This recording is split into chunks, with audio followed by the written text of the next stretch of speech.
Welcome to Canada's podcast.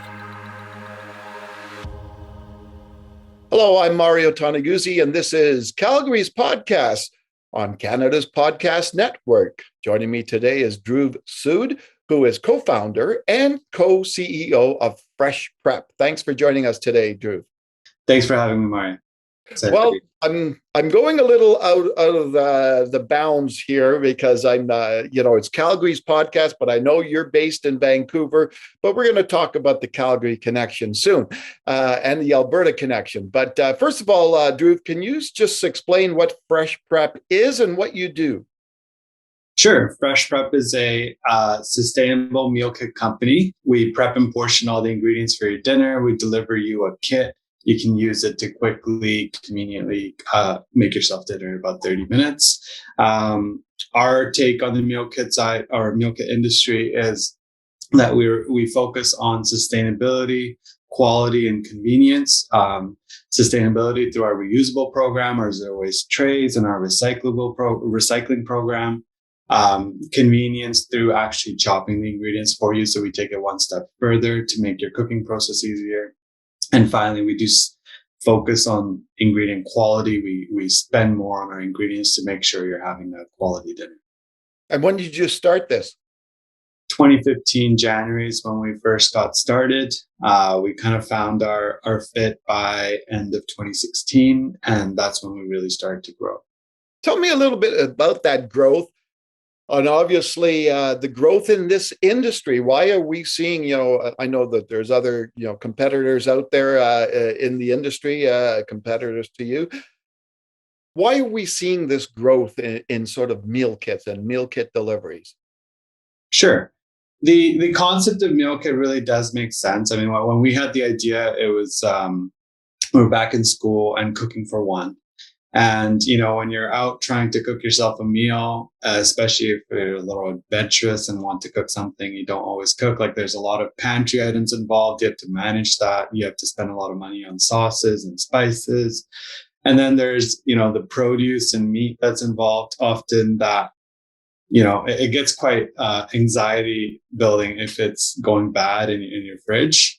Yeah. And so there's management. There's a lot of management involved. And that's hard to do when you're doing it just for one person. It's a lot easier if you're doing it for a big family, but definitely difficult for one person. And so the meal kit idea helps solve that. It takes that off your plate, so to speak. So the company does all the prep work. The company makes sure that you get exactly what you need. And all you're left with is the cooking, which we want to leave you with because that helps you get a fresh meal, something that's nutritious. You control what goes into the meal. You can set it to your taste, to your dietary preferences.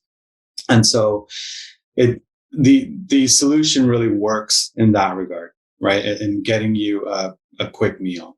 Yeah. So tell me a little bit about the growth. You've expanded into the Alberta market. Tell me why you saw the opportunity here and why you've expanded here.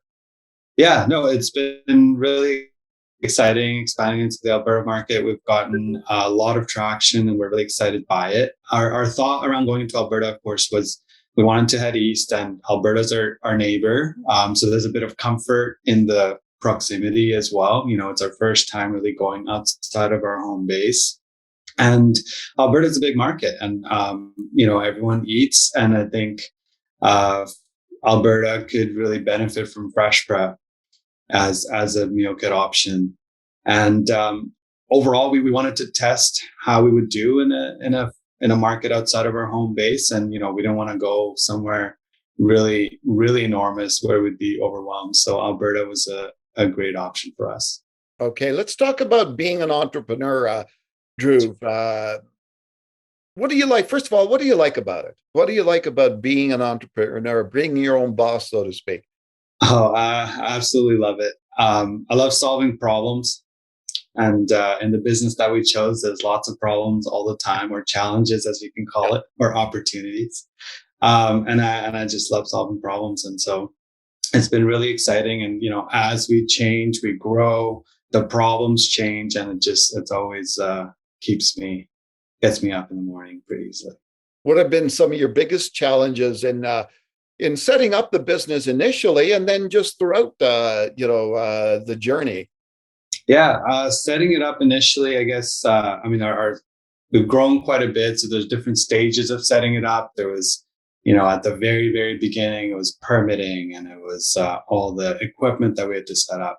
But funnily enough, we realized recently a big theme in terms of the types of problems we have through growth is people and space. And there's a lot of high growth companies out there, a lot of tech companies out there where it's technical staff and maybe office space. But in our case, we're looking at facilities, we're looking at massive coolers and equipment. Yeah. And all of these industries, the construction and all of these industries don't move at the pace that we've been moving at. So kind of trying to make that match has been the most challenging. So when you say backtrack for a second here, back to when you first started the business, did you ever foresee all the number of things that I guess had to be done and still need to be done as an owner of a business? No, no, definitely not. I think our planning was a little limited when we started, and of course our dreams were a bit limited as well. I mean, we've definitely gone beyond where we thought we would get at the outset. We sort of just started it because we were just focused on the solution. We weren't so focused on the business side of it. We just thought we had the solution and we wanted to get it out there.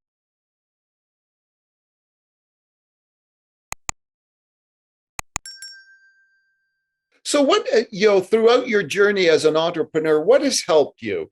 And what has helped the business? Has it been something you've read in a book? Has it been a mentor or some advice that you receive from people about being an entrepreneur? I've definitely received lots of good advice and learned lots of lessons that have helped. One piece of advice, which is pretty cliche, I guess, is to work on your business rather than in your business. We spent the first year definitely working in our business and not on our business. Yeah. And it was really easy to get into that cycle.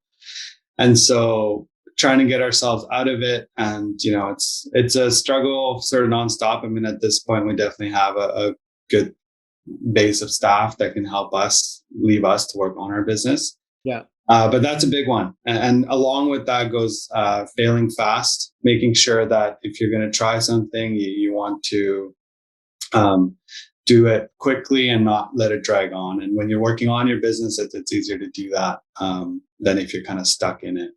Yeah. And then the last one was definitely cash is king. When starting the business, there's lots of opportunity. I mean, all you have is an idea the moment you start it. Yeah. And then as you make it a reality, you see so many different opportunities and investments you could make to make things better. You have all these, but that is also the moment in time where you have no money, right? Because you just started it. And so it's just making sure that you are aware of that you need the cash before you go into these really high return investments. Yeah. Yeah. What would be your best piece of advice for somebody who may be coming to you and saying some young person, well, I shouldn't even say young because being an entrepreneur, people start businesses at any age, really. But if somebody came to you and wanted to be an entrepreneur, what would you tell them? What advice would you give them? Definitely, I guess that think it through, talk to a lot of people, make sure you can defend your business model. A business model is something that definitely needs to be thought through before you go ahead. But past that, also make sure that you have conviction. As long as you're convinced, you don't have to listen to what everybody says about the business or about the idea. You just need to have your own conviction and then go for it. Give it everything you have. I think doing it off the side of the table is something I'm not experienced with, and I wouldn't recommend it because of that. I would say kind of go in 2 feet and fail fast if that's what's going to happen. And we all know that many businesses fail in their first year. I know I can't remember the exact number, but I know that it's quite a high rate. Did you ever have a point initially where you wonder, geez, should we be doing this? Is it worth going through? Yeah, definitely. That first year, for example, I think in about 18 months, we collected about 100 customers. We do more than that in a day now.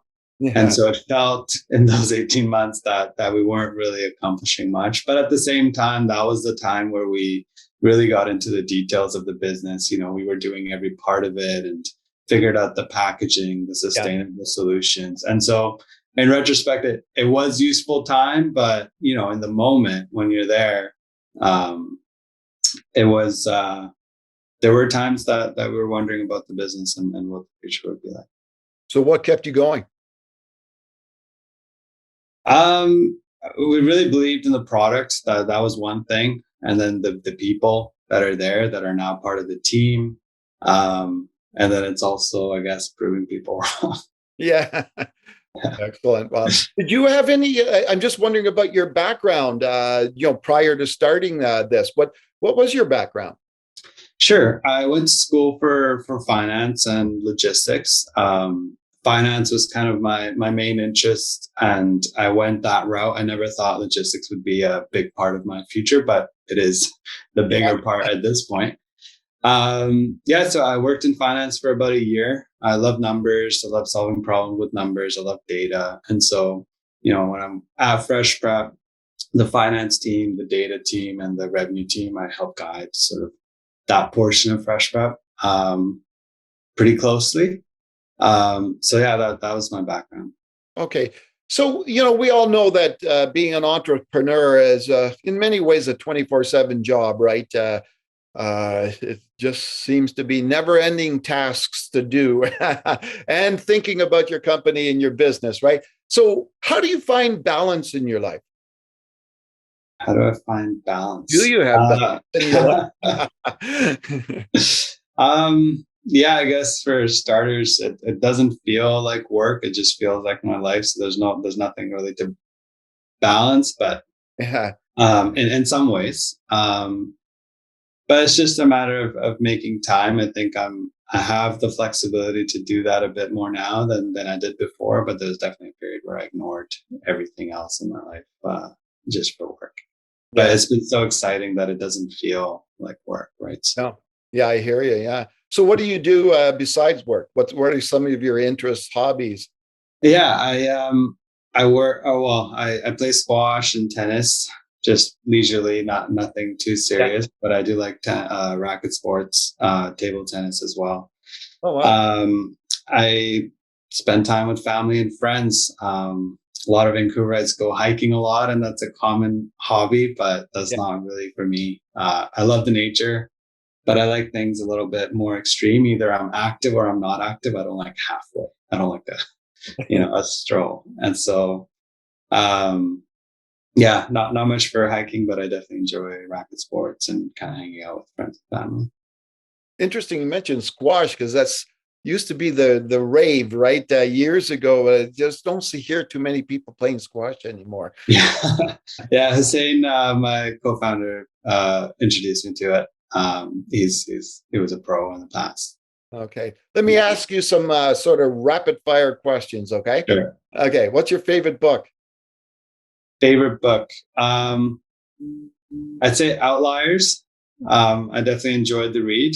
Outliers. Favorite movie? Ooh. There's too many to pick from, but probably between Catch Me If You Can and Good Will Hunting. Oh, cool. What about TV show? Ooh, it's a tough one too. Probably between Seinfeld. No, probably Seinfeld. Yeah, I hear you on that one. Favorite food? Favorite food, probably sushi. Oh, cool. Anything in particular for sushi, or you like it all? I like it all, but I usually go for like the toro nigiri, the tuna belly. Oh, cool. And you're in your great place for sushi too. Oh, right? Definitely. Yeah. Probably favorite drink? Favorite drink. Love a good Americano. Okay. And what about a favorite vacation spot? Do you have one? Ooh, we've been to Mexico a few times only because it's the easiest vacation. So it's not, nothing outside of that. It's just the easiest thing to do. And so Mexico. Okay, super. So, Dhruv, if you had any parting words for fellow entrepreneurs or would-be entrepreneurs, what would that be? It's definitely going to feel like a grind. I found that being an entrepreneur wasn't conceptually very difficult. It's just very difficult on your emotional, mental state. Mm-hmm. And so if you're experiencing that, definitely just you have to grind through it. There's not much else that you can do, and except for take care of your mental and emotional state through it all. Yeah. Okay, super. Well, thanks very much for joining us today. Yeah, no, thanks for having me. It was really fun. Okay, super. That was Dhruv Sood, who is co-founder and co-CEO of Fresh Pret. I'm Mario Toneguzzi, and this has been Calgary's podcast on Canada's Podcast Network. Thanks for joining us today.